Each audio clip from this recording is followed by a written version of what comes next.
Welcome to the Marketing for the Culture podcast, powered by the African American Marketing Association. Each week, we'll bring you an insightful conversation from some of the best experts in our industry on how to advance our career. Join the collective of Black marketers across the world, advancing their brand as we work towards creating a collaborative community. Hey, good people. Welcome back to the Marketing for the Culture podcast. I'm your host, Michelle Gomez. And today we have a special guest, a good friend, Michael Thomas. Welcome to the show. How are you doing? Fine, yourself? Doing good. So first of all, I love your work. You're an amazing talent. So it's only fitting that we have you on the show. I know you have your hands in a lot of things. Yeah. So why don't you tell the people a little bit about yourself and what you do? So it's really hard to explain what I do because, like you said, I do have my hands on a lot of things, but that's part of out of necessity and just out of just me being who I am. But I like to call myself a creative director within the multimedia space because, you know, I don't just operate from a design aspect. I operate from a film, a web, and a pretty much brand strategy aspect. So I'm just not just one type of creative director. I pretty much have had my hands in multiple mediums. So that's pretty much what I do. I do it mainly for universities, nonprofits, and now I'm getting into retail a lot. I've gotten quite a few retail clients now, but for the most part, it was for the last 10 years, it's been nonprofits, higher education, and yeah, those type of companies. I got my start a very unorthodox way. You know, I didn't come up at an art school, or I came from Prairie View A&M University, which is a HBCU in Texas. And I knew what I wanted to do from very young age. I knew it was going to be something with art. You know, I knew it was going to be creative because my grandpa was creative. And both of my grandfathers were creative, and I was around them so much. It was very advantageous of what they were doing. So I knew it was going to be something creative. And I used to paint, used to draw, just like most of us did. And, you know, then you fall upon Photoshop and you're like, man, this is another world. But before Photoshop, there was Microsoft Paint. I got to give a shout out to, I have to get a shout out to Microsoft Paint because I used to draw homes and all kinds of stuff in Microsoft Paint, and it was fun. So that kind of like my first introduction to graphic design was Microsoft Paint. And, but yeah, so I've been doing that, you know, so I've been doing art my whole life, even competing in art competitions from second grade and up. So I've always been involved in it in a very aggressive way, because it was one of the things where you have to, where I'm from, you got to find what you're good at, because that helps build your self-esteem and it helps build confidence when you're in an environment that's kind of like not so inviting and not so encouraging. So you got to find whatever you're good at and hold on to it. And art was mine. It was very much mine, and I did not want to let it go. So from a very young age, I've always been involved in art. And then when I got in high school, I kind of like got introduced to marketing through a DECA teacher, and entrepreneurship through a DECA teacher.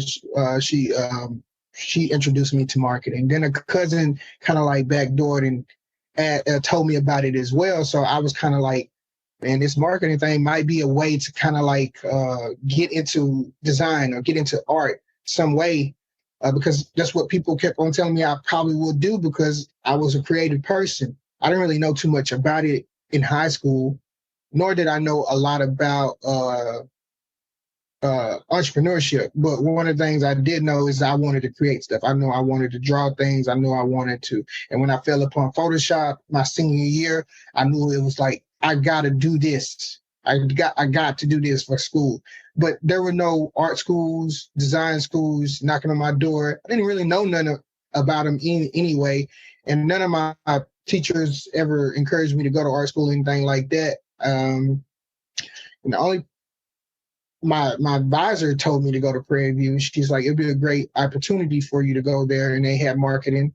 True story. I thought I was going to be architect, to be honest. I've heard that before from graphic designers. I really thought I was going to be an architect, but then somebody told me I had too much math. And I was like, whoa, I'm a B student in math.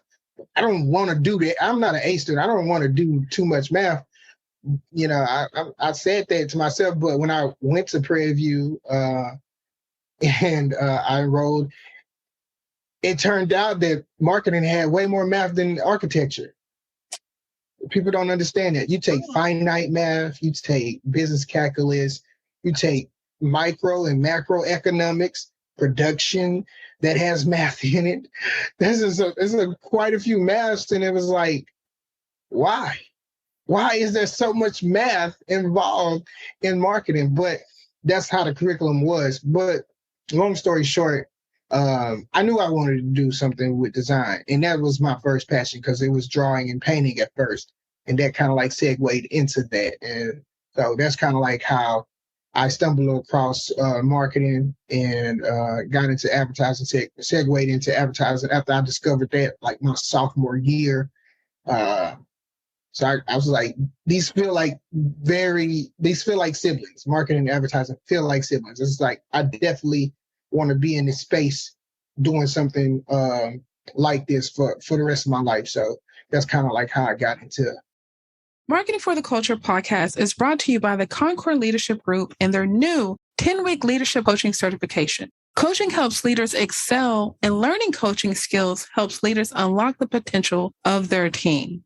You will learn more about this ICF accredited coach certification in today's episode. Very cool. And why don't you drop the name of your company and the type of clients you work with again? So my company is named Creative and Cool. We are a marketing and advertising company in Houston. Now we're trying to build an office out here in Minneapolis as well. We work with small businesses, but mainly we work with education and higher education and nonprofit institutions. So that's pretty much who we work with. Okay. One thing that you mentioned earlier about, I guess, kind of like finding a skill and building on that post-college anyways, how were you able to take your experience and kind of transition from a graphic designer, right? Because we immediately think of flyers, right? Mm-hmm. Of course, pre-social media, where everyone's a creator now, yeah, like it or not. But how were you able to take your graphic design skills and transition to film, videography? Like, what was the steps to processing that?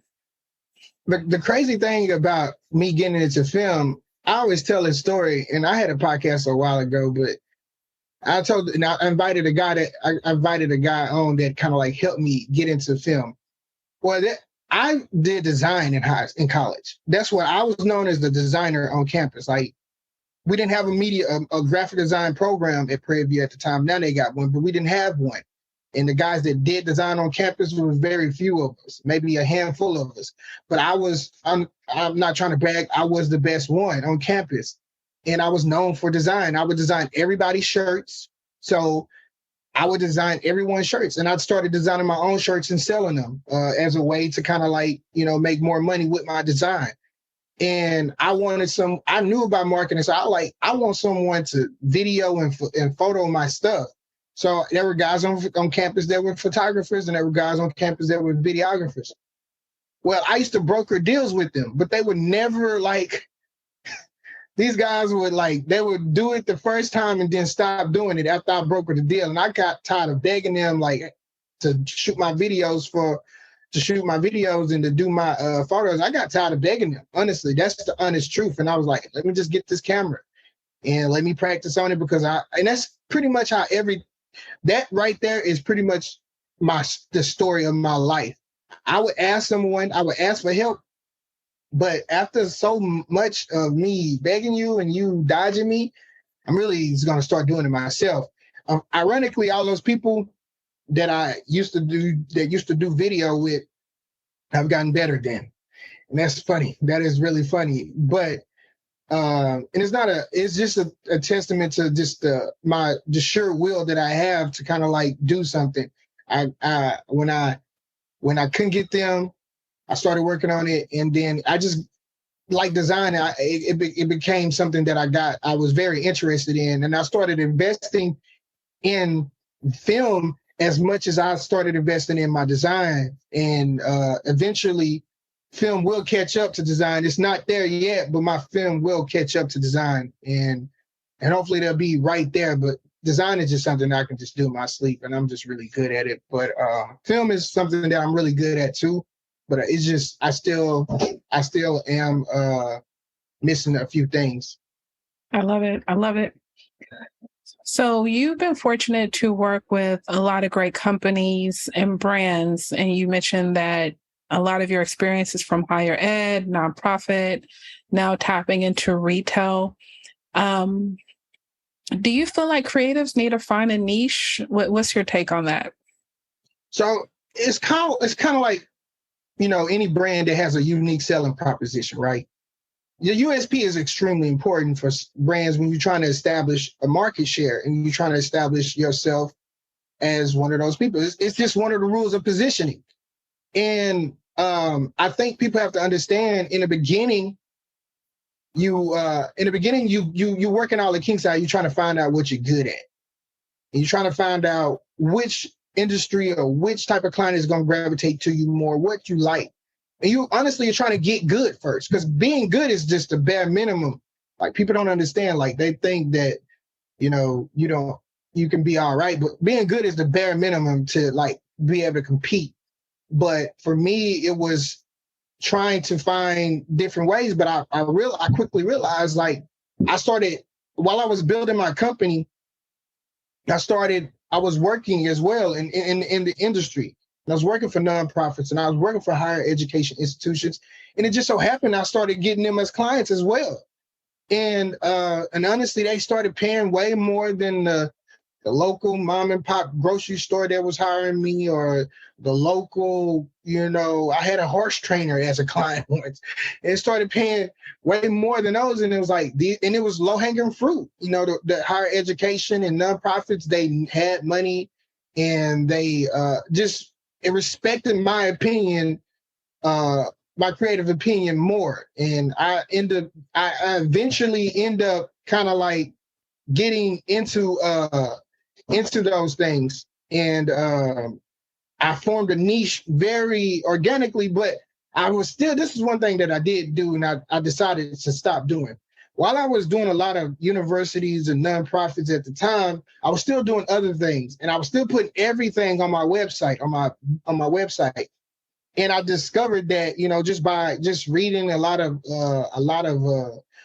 read a lot of books. I discovered that I needed to stop putting everything on my website and to carve down that and like really form a better niche to attract more of those type of clients. If I want more of those type of clients, and if I want to be paid more, I think people blow smoke up there, and they think they're just so good at everything. And I'm good. I can do all of this. And I'm like, at the end of the day, you got to kind of like, you don't have to do it forever, but you do have to carve your own space. And it's just the rules of positioning, And another thing is, I think people don't understand is that we're not selling creativity. We're selling safety. I think people understand that safety is what we're selling. And most of the things and most parts of our life is what we're selling, safety. Now, safety is a figment of our imagination. That's what I believe. But we are selling it. And I want to tell somebody, what I mean by selling safety is that when you are an expert at something in an industry, people tend to think that parking their money with you is safer than parking their money with someone else that's everywhere. So the universities understand, the nonprofits understand, oh, he's dealt with nonprofits, he's dealt with universities, so he understands our culture, he understands our processes, he understands the severity of what we're trying to accomplish. But you also be able to break down that client to a science, because it's more efficient now. So it takes less time for you to do certain stuff for those type of clients. So it does affect you, but we're selling safety here. Make no mistake. Everybody is good. Everybody can shoot this. Everybody can. The people that garner the most safety are the ones that get the clients half the time. And it's most of the time, I tell people I know a bunch of talented people that are way more talented than me. But if you put my company in a room where if we're going after a nonprofit or a higher education institution that we dealt with before or we dealt with similar before, we might get the gig over them. We might get the job over them because, and honestly, that's happened to me both ways, where I've been able to get the client over someone that was better than me, but they were not there. They were not shaped, or they were not designed or built to tackle that type of project. We were. And then I've lost to projects where, that company that won that contract was poised to prime to kind of like get that type of contract because their niche was that. So for me, that it has so many benefits to it. It is so important. But for me, another thing is you still, like, for me as a creative, I got to get my creative chops off all the time. So, nonprofit world is not sexy, of course. And that's another reason why I go there, because it's not as crowded as people think it is. The nonprofit higher education is definitely not crowded. And those people are easier to please than other industries. And but it's not sexy. You're not doing, ads. They rarely advertise. A lot of times it's not even about advertising. A lot of times it's about their funders and pleasing their funders. But like I said, I do get my creative chops off and do other things, but I never put that work on my website. It'd probably go on my personal site but other than that, like some of the stuff I don't put on my website. Yeah, I definitely understand that. I really love what you said about safety, because I feel like that's something that's not mentioned, right? If we think about features and benefits or what's your USP, we're not thinking about safety, right? So I love that. I don't think I've ever heard that before. And I'm thinking about my clients and even a current client. I almost missed the opportunity today because unfortunately my email wasn't working. And she messaged me on LinkedIn, but she kept following up with me because of my work, right? Mm-hmm. Because I have worked with other people in her industry. And it's like she wanted to at least, give me that chance. So it's like, okay, a lot of people talk about inclusive marketing and they're focusing on campaigns, but I work on website audits, content audits, mm-hmm. right? And it's not sexy, but I know it's a gap in the market and people don't talk about it like I do. So that's a plus. No, you can be more right. And I try to get people to understand those type of things when it comes to being in this industry. But we just selling safety from the process, Right. People love your process. They want to see if you got a process, They want to see it because they want to see if you can repeat success from your last campaign or your last project. They want to see that, they want to see that. And this is all selling safety because those companies or those organizations have money, and that is extremely important to them because it doesn't come easy. So if they gotta give you the money to do this, they're willing to pay more. That is the crazy part. People think, oh, if I undercut, I can win this bid. No, half the time they don't even care because they're not. It's not about the money. It's about the safety. Like, my career is in jeopardy if I don't get this project right. My business is in jeopardy. So it's like sometimes when it gets to a certain level, that it's not about the money. It is about safety. Like, are you a sure fit for our company? Like, or are we gonna have to do this again? And then am I going to look bad that's all safety. That's all about safety. And so I look at it from that standpoint when I do anything, from my processes to the capability decks that I send out to the interviews or the talking to the clients, to literally from the moment I meet you and I feel like you're a potential client, and I feel like everyone is, the moment I meet you, I am selling you safety. And I tell people this all the time, especially people of color that's trying to get into this space. Like, you know, from Roman, you just selling safety, and your creativity is extremely important. But that's the key to get in the game. You got to be good regardless. That's just the key to get in the game. We selling safety, you know. So yeah, I mean that's another good point, because I think all things being equal, if I go to 5 different websites, I'm gonna like every website, right? But it's going to be the process. It's going to be the conversation, maybe even your framework, you know, whatever you're putting me through, your customer service, right? Mm-hmm. Yep. Those are going to be the factors that's going to allow me to decide on who I work with. Because you're right, pricing, it's a factor, but you'll be surprised. Yeah, it's not a huge, I wouldn't tell people to lead with that, you know what I'm saying? Because, you know, they got a price point. They got a budget set regardless, you know, whatever the budget is. But like sometimes, I'm telling you, this happened so many times to me. It's like they would choose.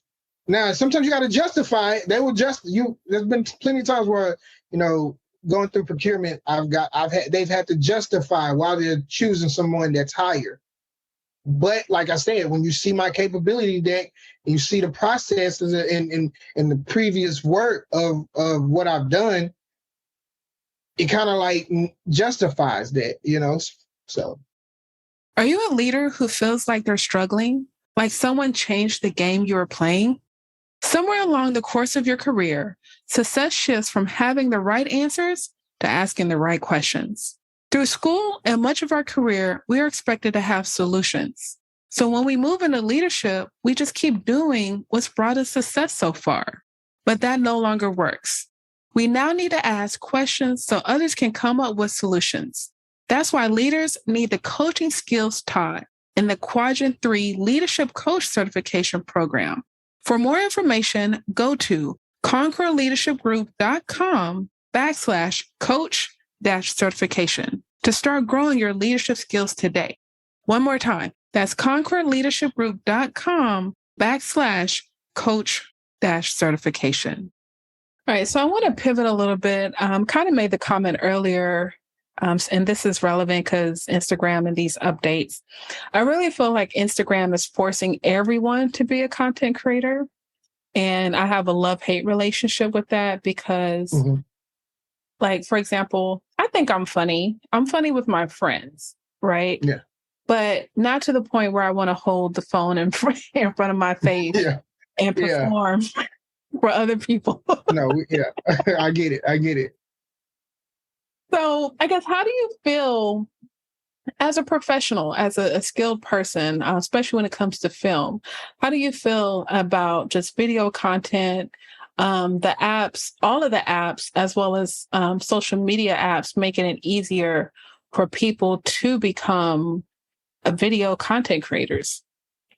I was just talking to a client about yesterday while I was in Houston. I was talking to a client and I was telling him, you know, he runs a store in Houston, a really good one too, and he's doing well. But I was telling him, you know, how saturated entrepreneurship is, and especially online because it's so accessible, and all this information is so accessible. Most markets right now, you know, if it's quick, it's a lot of saturation in it. It's very much so a lot of saturation in it. Social media is a gift and a curse, but the algorithms change so much, it's becoming more of a curse than a gift. Don't get me wrong, it really is. You know, content marketing is very important, but it's expensive, and people don't understand that. It's expensive in time. And if you got money, then you can get it done really well. But content marketing is so expensive. But the market it saturates. But one thing I tell people, cream always rises to the top. It really does. Like, you know, you'll see people that are opportunists, and, you know, they'll come in and they'll do something, and, you know, they'll leave.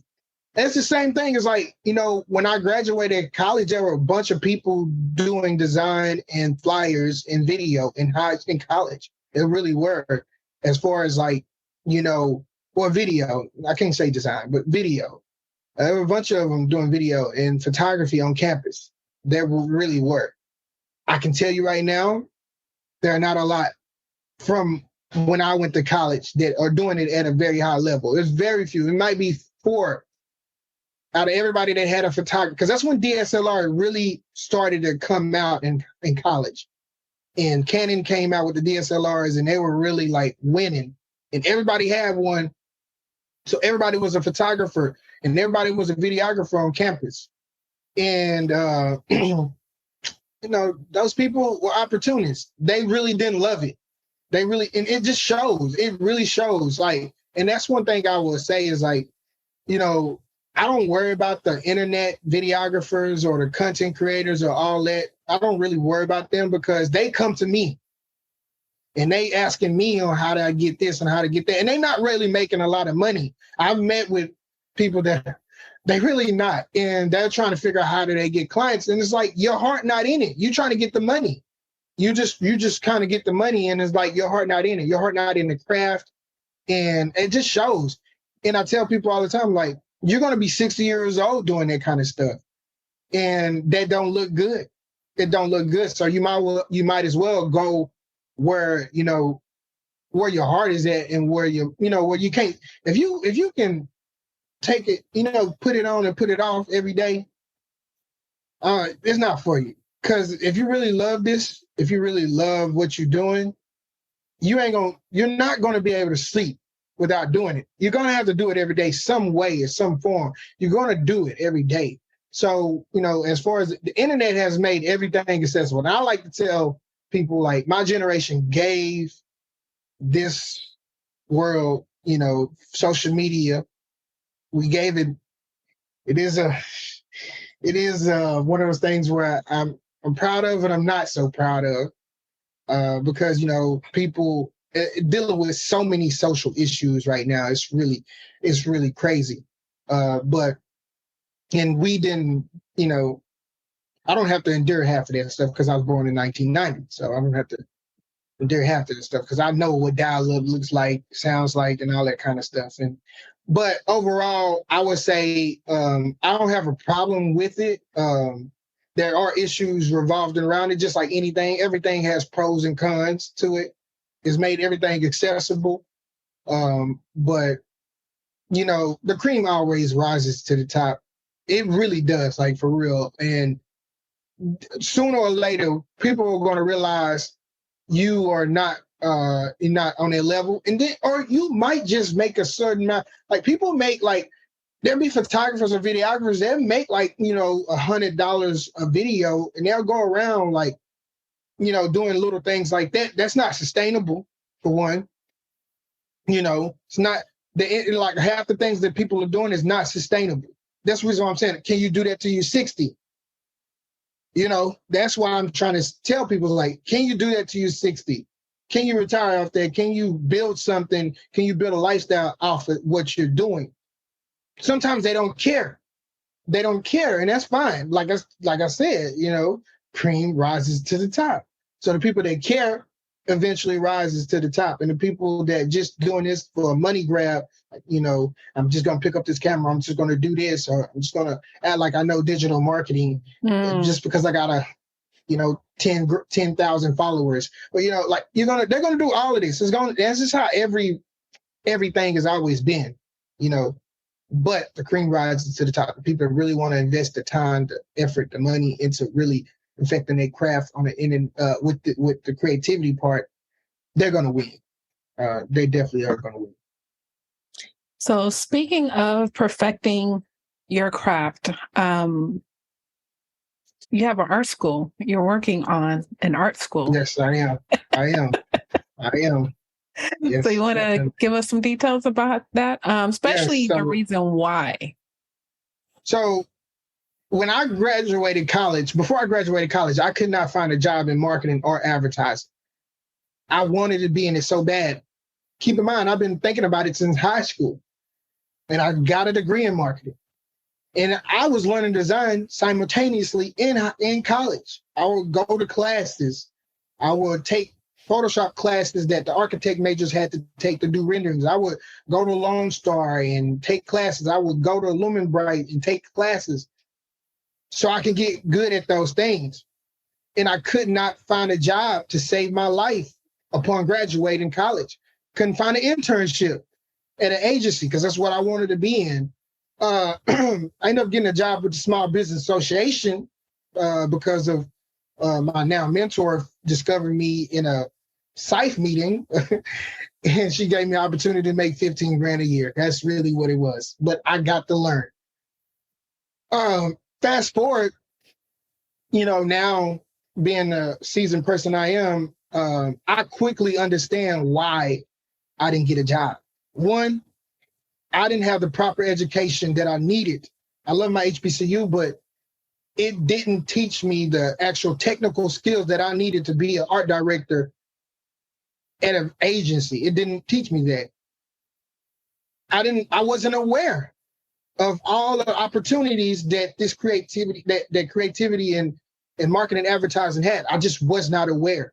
So I wasn't prepared for it. I just wasn't prepared for it. And then, to be honest with you, there's only less than 7% of people in the creative industry are Black. So those agencies weren't checking. No agency ever came to a career fair. No agency ever came to talk to us. None of that. So they just wasn't checking for us. And that was, and I started to understand that issue. So when I looked up, when I talked to an executive at a big agency, and he was a Black guy, and he's being very candid with me. And he asked me, like, why don't you just go to portfolio school? And it blew my mind because I'm like, what the hell is portfolio school? And he was like, yeah, just go to portfolio school. And he sent me one of them. I'm not going to say the name. And I was like, man, like I'm looking, and then I start seeing the other ones. And I'm just going down this rabbit hole of finding like different portfolio schools. And I quickly realized, wow, this is a secret. This is a secret. I'm like, man, there are not, I'm like, I've never known portfolio schools, never heard of them. So I decided from that point on, I was going to try to get in this portfolio school. And I talked to two of them, and they were really excited about me joining. But then they told me, the school is so rigorous, the content and not the content, but the curriculum is so rigorous that you are not going to be able to work while you're in school. I'm like, I've been working throughout college, through undergrad. I have no choice. Most Black people that go to school got to work, whether it be part-time, that's just it, And I was like, what? Is that serious? Is that rigorous? And it was like, yeah. And, that was just a turnoff. It was really a turnoff. And I stopped trying to go to one of those. And I decided from that point on, I was going to start my own portfolio school, one that was aimed toward the working student, and one that would actively, aggressively target people of color to come. And this journey has been going on for 7 years. Not 7 years, that's about 5 years, 5 or 6 years. I've been working on Good District Portfolio School. And now we finally, like last year, we finally became a 501(c)(3).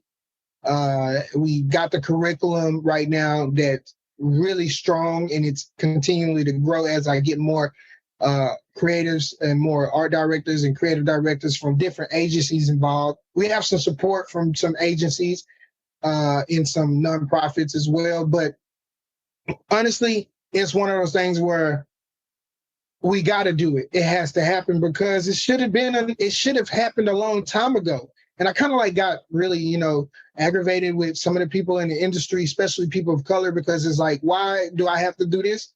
Why doesn't it already exist? There are some programs out there that exist for students of color and creators of color, and they're doing their thing, and I love them.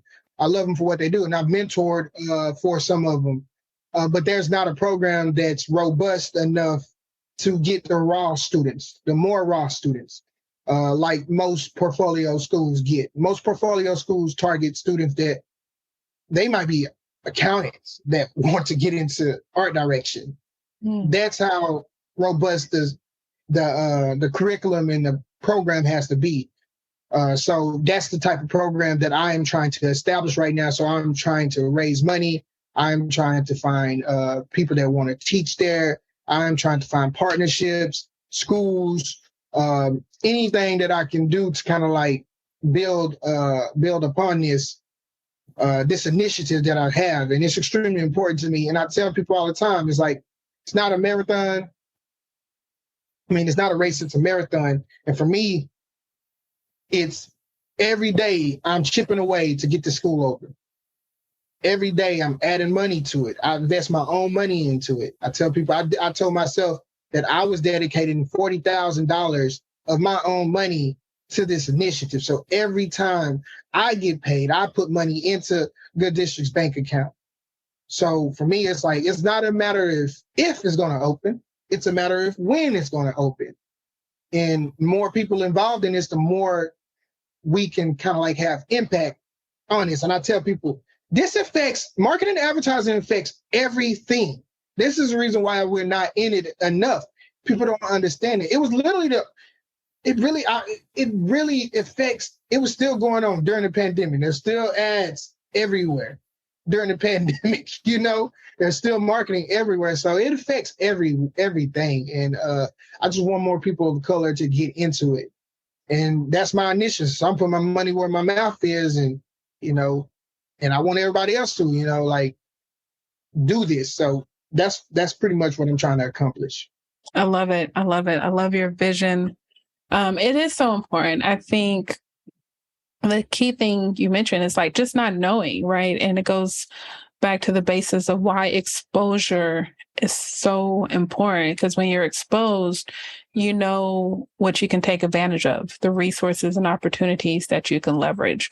And unfortunately, in 2022, Black people still don't have the same level of exposure compared to white people. Yep, at all. It's an issue. In a moment, I think a lot of us are so involved in our careers. And like I said, it's the thing, right? You're giving people so much. And another thing is in Texas, it's like Houston's one of the most diverse cities in America, if not the most.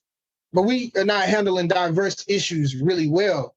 And it's like, that's the reason why I wanted to start the school in Houston, because it's a melting pot of people. And it's like, we should start something. And it doesn't have anything like it. You would be surprised. But, the thing is, the people in New York, people on the East Coast and the West Coast, they don't have a problem with pushing the arts, pushing creativity. That's the reason why most of the schools are north or on the East Coast. Texas, Houston, just Texas in general has a problem with it. And we have so much creative people in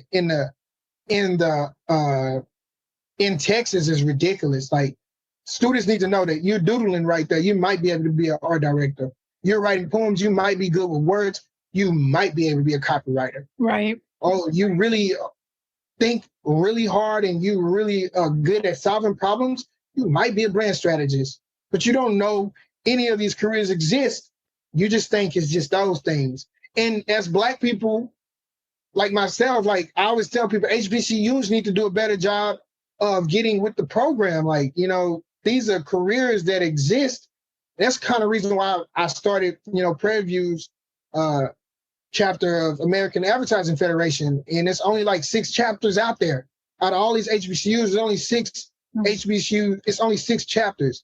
And I was adamant about really starting a chapter there to try to like create a pipeline, because you need to have a pipeline from the university to the industry in order to make sure that works.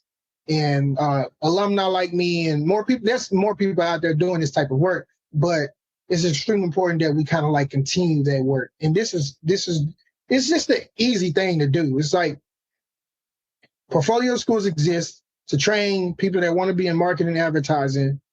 These schools, most of them have like 70, 80% placement rates, 90 in some cases. So they're getting people jobs because creative directors are going there to teach. Creative directors teach those classes. Creative directors are coming to their portfolio reviews. Their portfolio is based on like real world work. These kids get hired, and now the industry is better. Makes sense. Yeah, it does. But makes sense. It makes sense. It's that simple, but you're like, why hasn't it get done? Simple enough. No, yeah. I love that. This has been a great conversation, and I know even in this interview, we're just scratching the surface of your knowledge and expertise. But do you think there's anything that we haven't covered that you would like to share with the audience? Well, not really. Like I said, I can go on and on about it, but, we just got to kind of like be more aggressive with the education of creativity and entrepreneurship of creativity, creative entrepreneurship. We got to be more aggressive in doing those things, because those things will help us.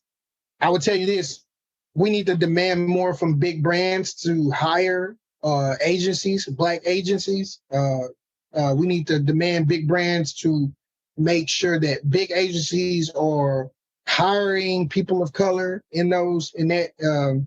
But we also need to support each other more. We just need to support each other more. But I really think it starts from the educational standpoint, like in awareness as well. Students just don't know that these things exist. They don't know, like high school students. That's a part of the reason why we're planning an exhibition on American graphic designers, African American graphic designers, because that is students know what graphic design is. They don't know what they can do with it, but they know that. And that's the reason why we're starting off with graphic design, like African American graphic designers. Here's what they've accomplished. Here's what you don't know about them. Then it's just like, you can be in marketing, you can get in advertising, you can get in anything with graphic design, because everything is visual. Here's what you can do with that. And that's one of the reasons why Good District's first event will be an exhibition on African-American graphic designers. So ultimately, like, we just got to continue to push the needle forward. Can't just be me, can't just be you, can't just be just a handful of us. I think we all got to play our part in it. Absolutely. How can people get in touch with you? Well, you can follow me on Instagram. That is Mike D.A. Motivator. You can reach out to me at Mike Todd at CreativeCoo, KreadiveKoo.com. You can reach out to me on LinkedIn, or just email me if you need anything or have any questions. And follow Good District as well. That's GOODDISTRKT. All right. Yeah. And we will have all of those links and contacts in the show notes. Mike, once again, I want to thank you for such a great conversation. I know I'm going to bring you back when Good District is officially on and popping. Yeah. We're ready to go. Definitely come back for that. So once again, listeners, we thank you for your continuous support. Make sure you like and subscribe on YouTube and your favorite podcast platform. As always, thanks for listening. I believe in you. Thank you. We would like to thank our sponsor, the Concord Leadership Group, and their 10-week leadership program, with the next course beginning in September. Remember to apply today at concordleadershipgroup.com/coach-certification. That is concordleadershipgroup.com/coach-certification. Thank you for listening to Marketing for the Culture podcast. If you haven't already, please subscribe, whether it's on Apple, Google, Spotify, or your favorite podcast platform. And of course, our videos are on YouTube. If you have a moment, feel free to give us a rate, review, or just comment. We appreciate our sponsors for their continuous support. Also, if you're interested in learning more about our sponsors or becoming a member of the African American Marketing Association, visit aa-ma.org.